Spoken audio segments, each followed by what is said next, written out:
तो एक बुद्धिमान राजा था। उसकी काफ़ी बड़ा साम्राज्य था। उसके राज्य में प्रजा हर तरह खुशहाल थी। राजा को अपने उत्तराधिकारी की तलाश थी।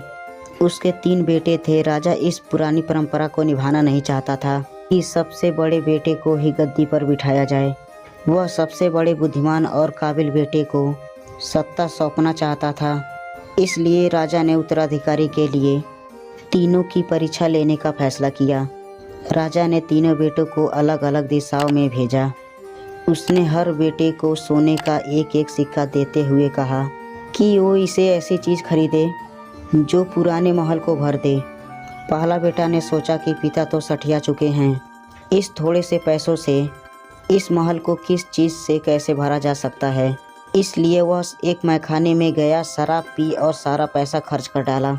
राजा के दूसरे बेटे ने इससे भी आगे सोचा। वह इस नतीजे पर पहुंचा कि शहर के सबसे सस्ते तो कूड़ा कचरा ही हैं। इसलिए उसने महल को कचरे से भर दिया।